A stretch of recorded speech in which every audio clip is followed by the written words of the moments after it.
여러분, 가짜 인생을 살지 말고 진짜 인생을 사시기를 바랍니다. 아멘.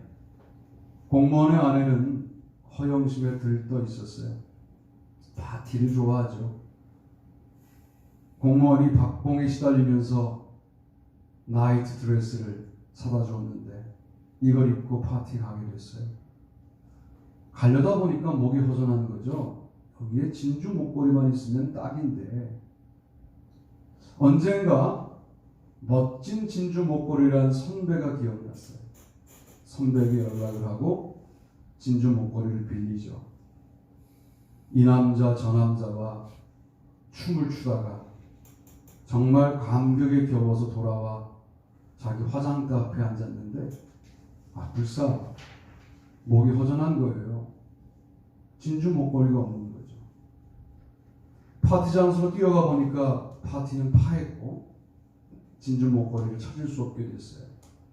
그때부터 수십 년간 다시 박봉에 시달리는 공무원의 월급을 줄여가면서 진주 목걸이를 준비하고 젊었던 그 여자가 중년에 머리가 희끗희끗한 여자가 되어서 드디어 진주 목걸이를 들고 선배를 찾아갑니다. 그 몇십 년 전에 나한테 빌려주었던 진주 목걸이 똑같은 걸 사왔다고. 그러자 그 선배가 그런 말을 하죠. 어머, 어떡하면 좋아. 그거 가짜인데. 나는 빌려줬다는 사실조차 잊어버렸는데 그것 때문에 수십 년을 고생했을 거 아니야. 내가 필요 없는 거라고 미리 얘기해 줄 걸 그랬네. 꼭 이런 중요한 얘기는 이렇게 몇십 년 지난 다음에 알게 돼요.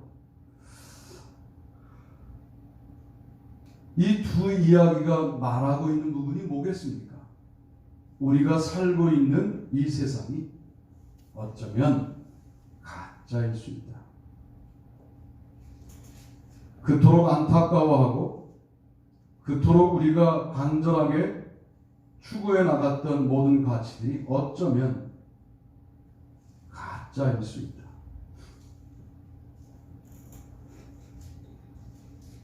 오늘 저는 매우 중요한 이야기를 하려고 해요. 하나님이 이런 깨달음을 주시다니 하는 그런 느낌으로 오늘 설교가 준비됐어요. 어쩌면 매우 가슴 아픈 이야기일 수도 있겠고 잘 듣다 보면 이게 오늘도 풍성하게 사는 방법이구나 하는 사실을 깨닫게 되시길 바랍니다. 아멘. 1번 보시죠. 1번. 읽습니다. 시작. 이러한 기쁨의 영적 영역 확장. 한 번 더 읽어봅니다. 내가 말하는 바 나는 그리스도가 아니요 그의 앞에 보내심을 받은 자라고 한 것을 증언할 자는 너희이다. 신부를 취하는 자는 신랑이나 서서 신랑의 음성을 듣는 친구가 크게 기뻐하나니 나는 이러한 기쁨으로 충만하였노라. 그는 흥하여야 하겠고 나는 쇠하여야 하니라. 아멘. 요한복음 3장 28절로 30절 말씀입니다. 여기서 중요한 이러한 기쁨. 여러분, 이게 하늘나라예요. 어디에 하늘나라가 있겠습니까? 물론 죽어서 가는 나라 저는 100% 믿습니다. 그러나 이 땅을 사는 동안 왜 하늘나라가 안 믿어질까요? 여러분들에게 한 번도 그 나라를 살아보려고 마음 먹으신 적이 없기 때문에 그래요. 잘 들어보세요. 내가 기뻐야 기쁜 세계는 하늘나라가 아니에요. 내가 좋아야 좋은 세계는 하늘나라가 아닙니다. 내가 좋으면 그만이지라고 말하는 세상적인 증언들과 가르침들에 속으시면 안 돼요. 그리스도인들도 자기 좋은 대로 살고 자기 기쁜 대로 기뻐하고 하늘나라를 연습할 의도가 없는 것이죠. 그런데 오늘 세례 요한의 기쁨은 어떤 기쁨이냐? 이러한 기쁨은 뭐냐? 나는 신랑이 아니라는 한계를 인정하는 거예요. 예수 너 신랑이 신부를 취하여 기뻐하는데 나도 동일하게 기쁜 거예요. 여기서 동일하게가 중요합니다. 이러한 기쁨이 충만하였다. 우린 이런 생각해요. 내가 기쁜 일을 경험해야 더 기쁘지. 장로님이 기쁜 일을 경험하는데 목사가 장로님만큼 기쁠 수 있을까? 여러분, 여기부터 치고 들어가는 거예요. 그래서 이 기쁨이 영적인 기쁨인 거예요. 그래서 이 기쁨이 신앙적인 기쁨인 거예요. 세상적인 기쁨은 뭐냐면 주고받는 물질의 크기나 조건의 크기 때문에 기뻐하지만 우리는 차원이 다른 기쁨으로 기뻐하는데, 내가 알고 있는 너가 기뻐하는데 나도 너만큼 기쁜 거예요. 이 세계가 있음을 깨닫게 되기를 바랍니다. 아멘. 세상은 그렇게 훈련되어 있지 않습니다. 이게 세속주의입니다. 내가 좋을 대로 살아가고 내가 기쁜 길로 걸어가는데 내가 기쁜 일을 만나지 못하면 슬퍼한다. 이러니까 기뻐할 일이 별로 없는 거예요. 그런데 만약에 내 주변의 사람이 기뻐할 때마다 내가 똑같이 기뻐한다면 기뻐할 일이 많아지는 거예요. 이것이 영적인 사건인 거예요. 이 땅을 사는 동안 거룩한 땅을 만드시겠다 마음먹으시고 거룩한 땅을 만드는 것은 전도밖에 없다. 물론 제가 인정하는 바이고 우리가 해야 될 일들이지만, 여러분, 우리가 영적으로 어떤 부분에 지고 들어가고 있는지를 분명히 알아야 되는데, 너가 기쁠 때 나도 기쁘다. 이 차원의 기쁨이 우리 가운데 회복되어야 할 줄로 믿습니다. 아멘. 너가 기쁜데 여러분 어떤 감정을 갖냐면 경쟁심이라는 감정을 가져요. 여러분, 이것과 싸우셔야 됩니다. 이게 바로 사탄이 주는 마음이에요. 그 사람과 비교해요. 너는 그렇게 기쁜 일이 생기는데 나는 언제 생길까를 생각하면 여러분 지고 들어가게 돼 있어요. 그래서 우리가 하늘나라를 맛보지 못하고 지금껏 지리멸렬하게 살아왔던 거예요. 그런데 네가 기쁜 것이 정말 나의 기쁨이 되는, 아니 너보다 내가 더 기뻐하는, 여러분 이 차원까지 가실 수 있어요. 우리가 왜 기도합니까? 네가 기쁜데 내가 기뻐. 이것을 회복하려고 기도하는 거예요. 오늘 왜 예배드리십니까? 하늘과 연결되고 싶으시잖아요. 주님과 연결되어 주님의 생명력을 그대로 재현하며 인생을 살고 정말 사는 것처럼 살고 싶으시잖아요. 기쁨에 대한 고정관념을 버리셔야 돼요. 네가 기쁠 때 나도 기쁜데 너만큼 기쁠 뿐만 아니라 너보다 더 기뻐한다 내가. 여러분, 이런 영역이 생긴다면 너무 인생이요 드라마틱하지 않겠어요? 이건 마치 이런 것과 동일하다는 묵상을 제가 해봤어요. 처음 가보는 것, 영적으로 처음 가보는 것. 여행의 묘미는 뭡니까? 늘 보던 장면을 보는 게 아니라 처음 가보는 곳을 보는 그런 묘미가 있는 거예요. 우리가 신앙적으로 아직 한 발도 내디디고 있지 못한 부분이 뭐냐면, 네가 기쁠 때 나도 기쁜 이 안 가본 영역에 여러분 가셔야 돼요. 이걸 가려고 우리가 기도하는 거예요. 그리고 그 곳에 가서도 나는 기쁜 거예요. 자, 그러면 이제 질문이 생기시죠. 아니, 네가 기쁜데 내가 기뻐하면 정작 내가 이 땅에서 실질적으로 잡을 수 있는 기쁨의 조건들은 풍성해지지 않을 거 아니냐라고 하는 질문들이 생기시잖아요. 설교는 질문을 갖고 들으셔야 돼요. 저는 분명히 믿기는, 이게 세상을 거부한 또 다른 세상을 말하는 게 아니라 세상과 연결된 다른 차원의 세상을 말하는 거예요. 그래서 내가 기뻐할 수 있는 조건들이, 너가 기뻐할 때 내가 기뻐하면 늘 나는 남의 성공만을 바라보고 기뻐하는 패배자가 되는 것 아니냐. 주님이 그렇게 내버려 두시지 않을 것이라고 저는 분명히 믿습니다. 축복받는 비결이 어디 있어요? 우리가 늘 기도할 때 나의 문제, 나의 조건, 나의 사업, 나의 직장, 나의 하는 일들만 놓고 기도합니다. 이미 벌써 어떤 기쁨만을 추구하는 거냐면 자신의 기쁨만을 추구하는 거예요. 그러니 영적인 복을 주실 수가 없는 것이죠. 그런데 하나님이 위에서 내려다보시는데 내가 키운 나의 아들이, 나의 딸이 다른 형제의 기쁨을 보고 똑같이 기뻐하는 모습을 볼 때 그분은 흥분하시는 거죠. 그리고 우리를 다루시기 시작합니다. 우리를 풍성하게 만드시기 시작합니다.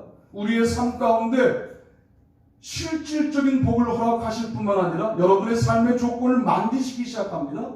그리고 그 조건이 주님으로부터 만져지기 시작할 때 느껴지는 충족감과 행복은 세상이 줄 수 없는 그런 느낌으로 다가옵니다. 이것이 바로 세례 요한의 이러한 기쁨이다 라고 말씀드릴 수 있겠습니다. 이제 제가 과격한 욕을 하려고 해요. 이건 우리가 정말 예수님 수준에 가자라고 하는 설교여서 그냥 과제로, 이미 지금도 어려운 과제를 말씀드렸지만 이건 정말 더 어려운 과제를 말씀드리는데, 내가 망했으면 좋겠다고 생각하는 그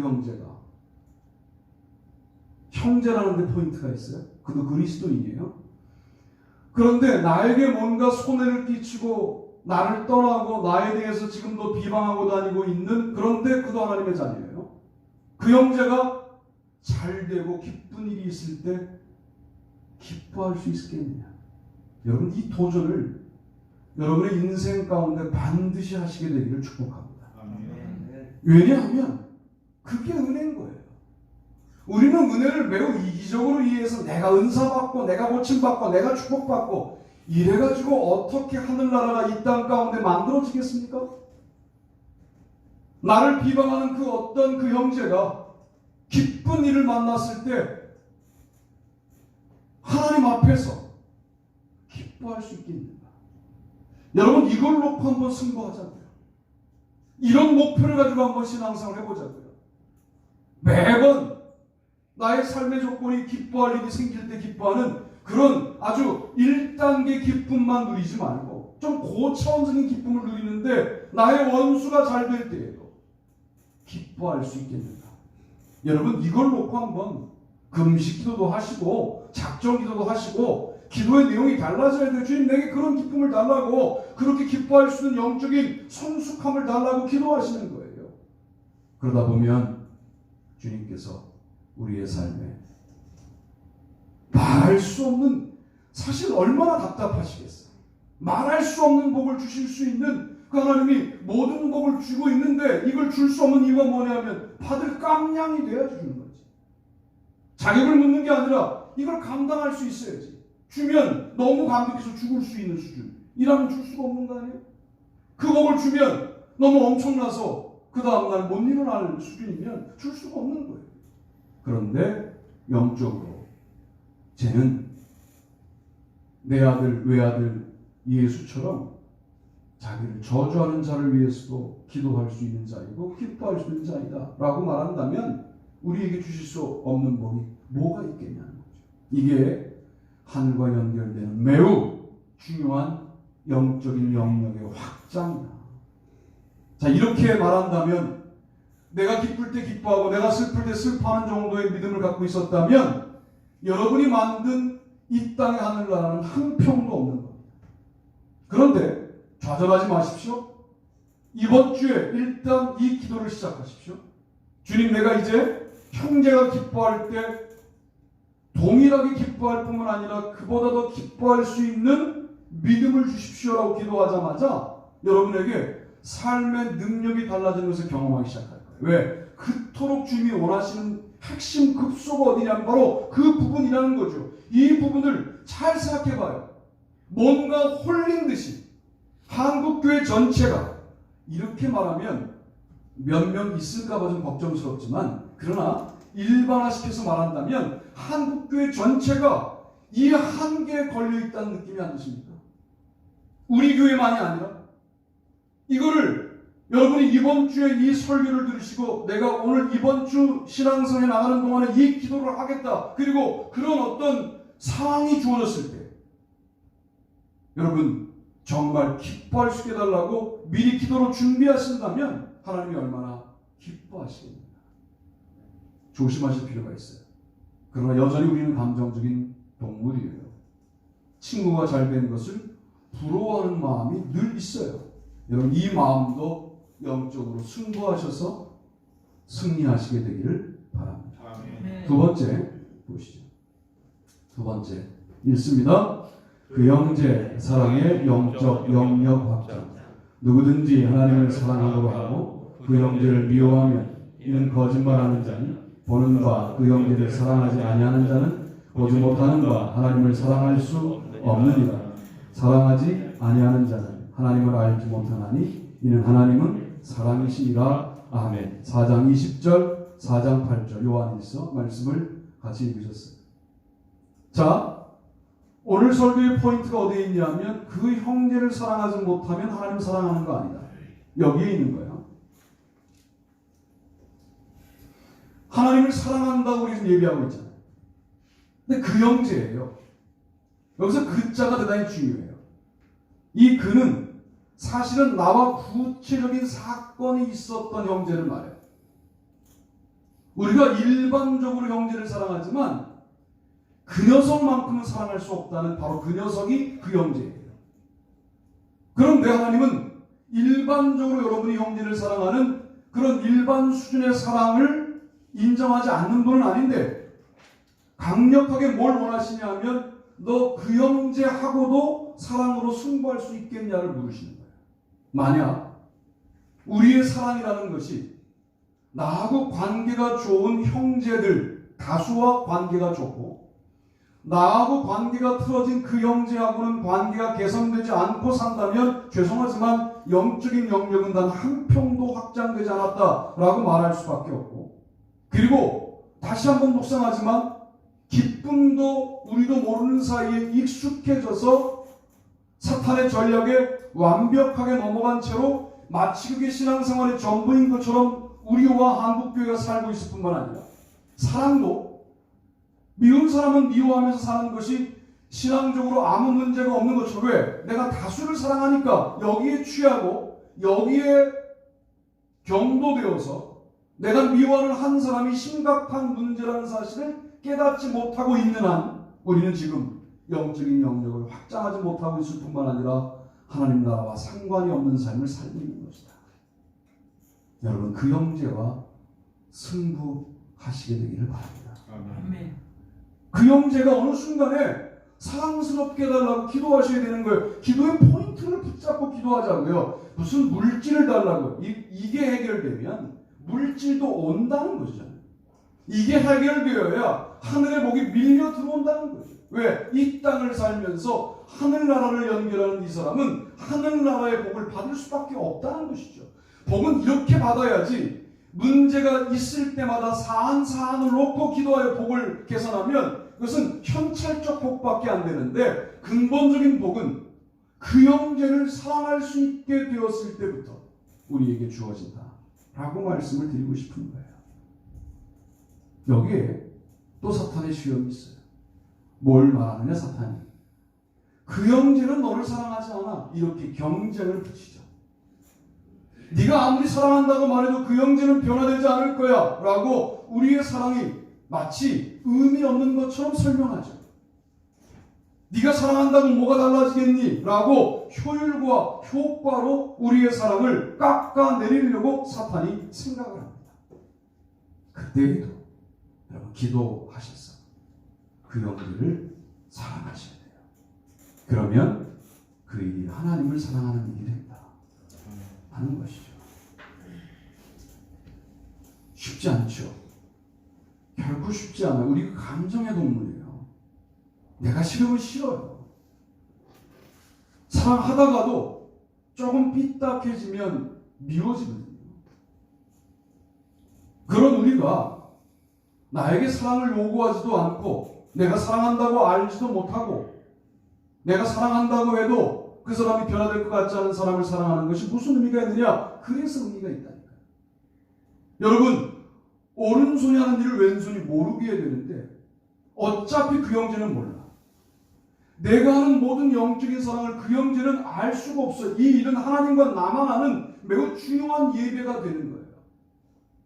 그 형제를 사랑하는 이 일에 여러분의 신앙생활에 사활을 걸어야 돼요.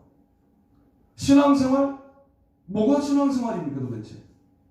예배에 안 빠지는 거. 목사들은 늘 그런 것들을 중요하게 언급해요. 중요하지 않다는 게 아니에요. 중요하죠. 그러나 예배는 안 빠졌으나 여전히 그 형제가 믿다. 그 예배가 도대체 뭘 예배한 거냐 말이죠. 열심히 찬양하고 기도했으나 여전히 그 형제는 믿다. 우리의 신앙생활이 얼마나 비참하냐 이 말이에요. 얼마나 비루합니까? 이 신앙생활이. 그 형제 하나 때문에. 여러분, 그 형제 하나 때문에 우리의 신앙생활이 비루해질 수도 있지만 그 형제 하나 때문에 우리의 신앙생활이 매우 영광스러워질 수도 있다는 사실을 믿으십시오. 그럴 때 우리의 삶의 변화가 생기는 거예요. 따라합시다. 영광은 출세를 포함한다. 영광은 출세를 포함해요. 출세는 그렇게 하는 거예요. 지금 뭔가 가치관에 혼란이 있으시죠? 출세하려고 공부하고, 출세하려고 목회하고, 출세하려고 일하고, 주님께 영광 돌리려고 일하다 보니까 출세로 되어 있는 거, 이게 우리의 삶이 되어야 되는데요. 그 영광은 뭐냐 이 말이에요. 그 형제가 어느 순간 그는 아무 변화도 일어나지 않아. 하나도 안 변했어. 내가 바뀌었어. 내가. 뭐로 바뀌었느냐? 사랑스러워. 그런데 그 형제가 사랑스러운 그 시점서부터 기도가 돼요. 그 형제가 사랑스러운 시점서부터 말씀의 능력이 생겨요. 그 형제가 사랑스러운 시점서부터 일이 잘 되네. 그 형제가 사랑스러운 시점서부터 묶였던 것들이 풀려요. 우리가 흔히 경험하지 못했던 이 영적 경험을 이제 시도하실 필요가 있다는 거죠. 이때 또 우리의 시험거리 뭐냐면 그 형제를 미워할 이유가 너무 많다는 거죠. 꼭 미운 것들은 미운 짓을 해요. 그렇잖아요? 그들이 하는 미운 짓은 또 다 나에게 노출돼. 이게 사탄의 장난입니다. 더 보라고. 저런 종류의 인간을 어떻게 내가 인간이라고 여길 수 있겠냐. 라고 그 형제의 형제됨을 부인하게 만든 일들이 벌어져요. 이게 우리의 이 사랑 실천의 위기죠. 그때에도 우리가 언제 자격 가지고 주님의 사랑을 받았습니까? 우리가 언제 공로 가지고 주님의 영광 가운데 동참합니까? 그 형제를 그대로 품을 수 있게 해달라고. 이게 신앙생활 아니에요? 신앙생활이 이렇게 간단한 거 아니잖아요. 주님을 믿는다는 게 그래서 간단한 게 아니에요. 그 형제를 사랑해야 돼요. 이거는 명제예요. 그러나 우리 그럴 능력이 없기 때문에 성령님을 구하는 거예요. 성령 충만하셔서 그 형제가 사랑스러워지는 놀라운 영적인 경험을 하시게 되기를 바랍니다. 아멘.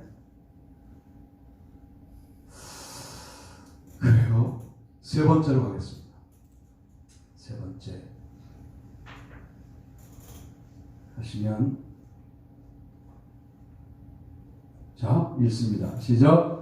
너희를 박해하는 자, 기도의 영적 영역 박자, 또 내 이웃을 사랑하고 내 원수를 미워하라 하였다는 것을 너희가 들었으나 나는 너희에게 이르노니 너희 원수를 사랑하며 너희를 박해하는 자를 위하여 기도하라. 아멘. 마태복음 5장 43절 44절.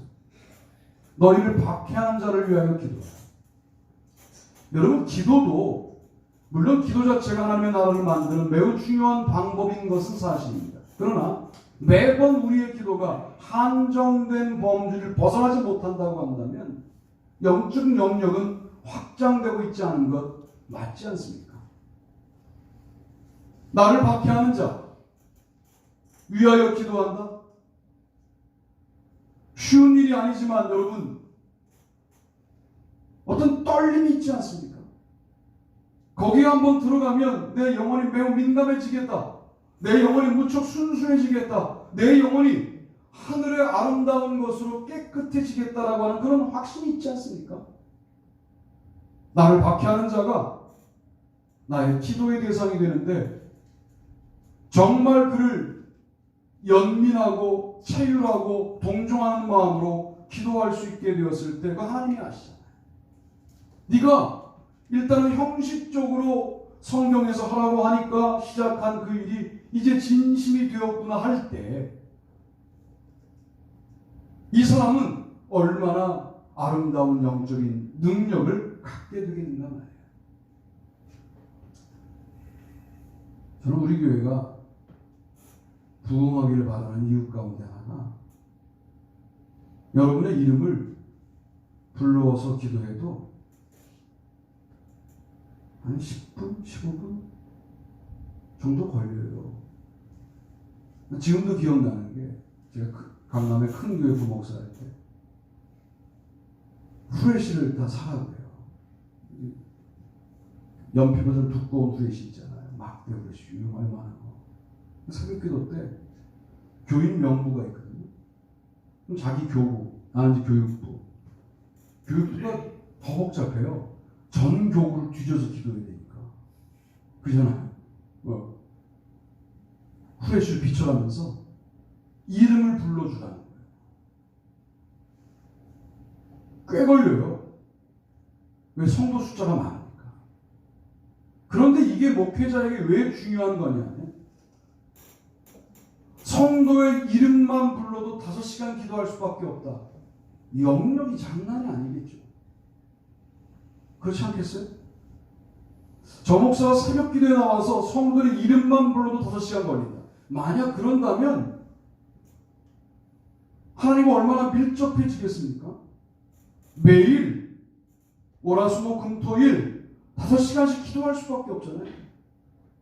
우리 교회는 이름을 불러서 기도하면 10분인데 이런 건 있죠. 사정과 사연을 아니까 좀 깊이 있게 기도할 수 있는 장점은 있죠. 교회가 부흥되어도 괜찮겠다. 왜?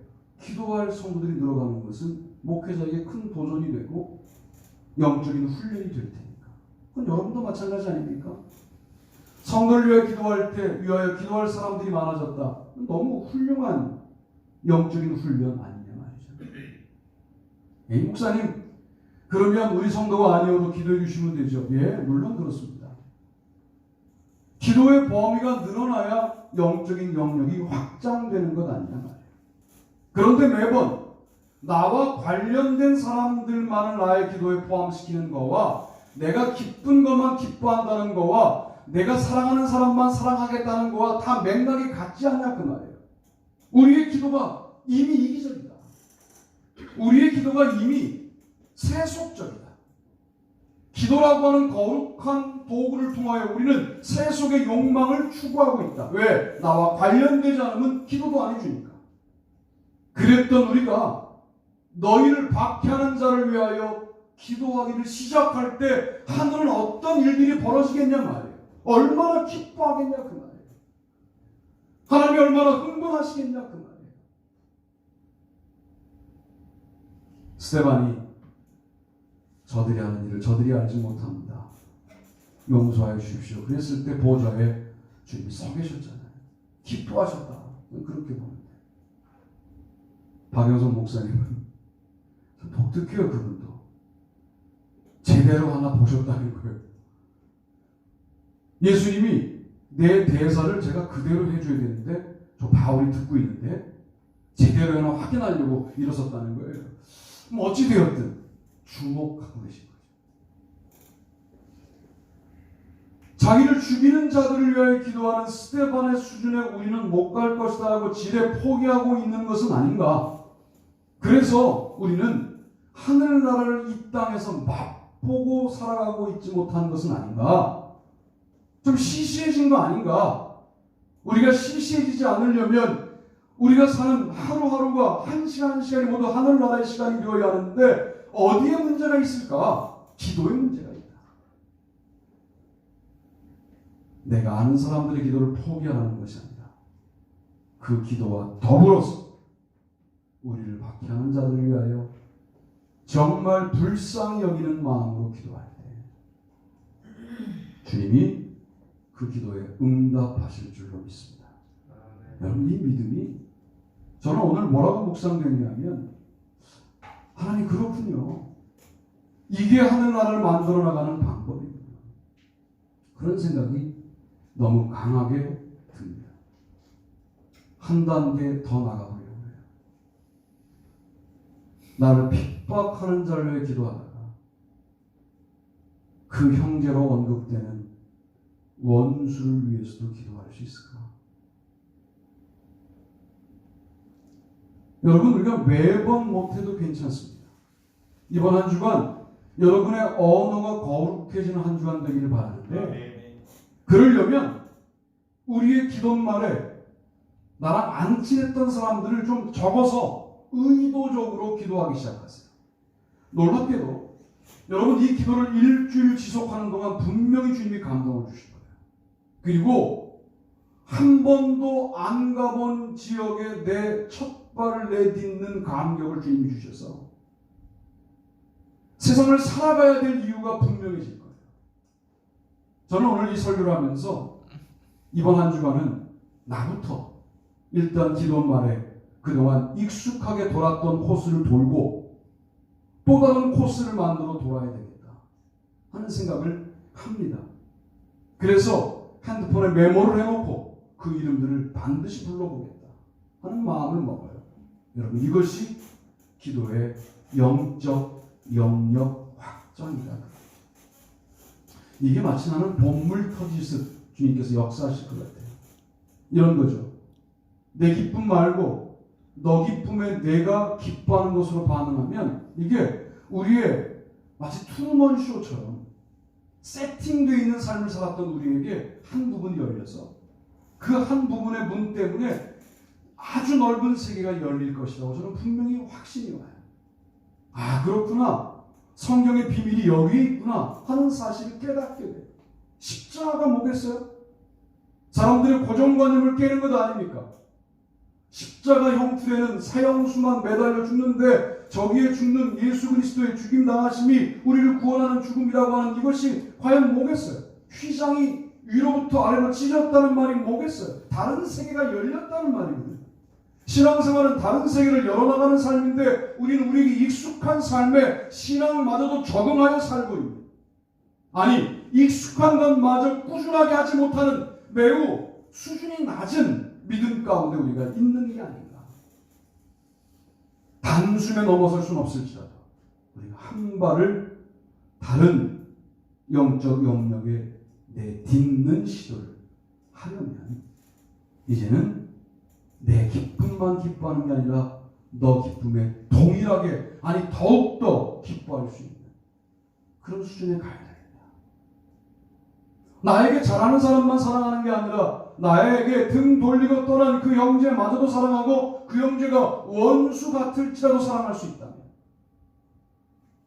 나하고 친한 사람만 기도하는 게 아니라 나를 핍박하는 자를 위해서도 기도할 수 있다면 하늘의 복이 어느 정도로 우리에게 임할지에 대해서는 저는 상상할 수 없다고 생각합니다. 대단한 시인이었으나 한때 또 문제가 되었던 고은이라고 하는 시인이 극꽃이라는 시를 썼어요. 여러분, 일본의 하이쿠라고 한 줄짜리 시가 있어요. 그런 시인데 내려갈 때 보았네, 올라갈 때 못 본 극꽃. 이 시의 전부예요. 내려갈 때 보았네, 올라갈 때 못 본 극꽃. 어쩌면 우리가 세상과 높이 경쟁을 하느라고 형제가 안 보이는 거죠. 세상과 출세 경쟁을 하느라고 하나님의 영광이 안 보이는 거예요. 그런데 우리의 인생이 이제 내리막길 아닙니까? 이제는 하늘나라가 보이는 나이가 되어가고 있지 않습니까? 이때 뭘 봐야 합니까? 그 꽃이 보여야죠. 책은 도끼이다라는 책을 쓴 조웅현이라고 하는 광고쟁이가 이런 시를 썼어요. 한 방울이 내립니다. 이게 제목이에요. 비슷한 시예요. 한 방울이 내립니다. 모두 무죄입니다. 더러워도 한 방울이 덮어버리니까 무죄예요. 여러분, 우리가 하늘나라를 품고 살아간다는 게 뭔가? 잘잘못을 따지던 젊었던 시절이 지나가고 나에게 잘못한 사람도 품고 사랑하고 기도해주고, 그 나에게 잘못한 사람이 잘 될 때 망했어야 했는데 이런 치졸하고 비참한 마음이 아니라 정말 기뻐할 때 모두 무죄입니다. 이런 수준이 되는 게 아닌가, 그런 생각을 해보게 되는 것이죠. 여러분, 진짜로 사세요. 진짜로 사는 방법이 뭐예요?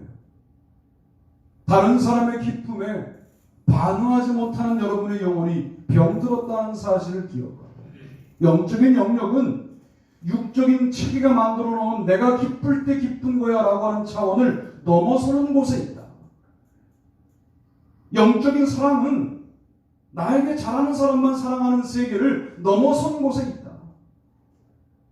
영적인 기도는 나하고 친한 사람만 위하여 기도하는 세계를 넘어선 나를 박해하는 자를 위해서도 기도하는 그 세계에 있는데, 그 세계에 걸린다고 이 세계가 필요 없는 거냐? 아니요. 두 세계가 연결되어 있어서 그 영적인 세계가 열리면 이 세계도 풍성해지는 것이 성경의 원리입니다. 지금 우리가 핍절을 경험하고 어려움을 경험하고 힘든 것을 경험하고 신앙생활이 굳어있지 않은가? 어떤 범주에 갇혀있지 않은가? 갇혀있는 신앙생활마저 꾸준히 하고 있지 못한 것은 아닌가?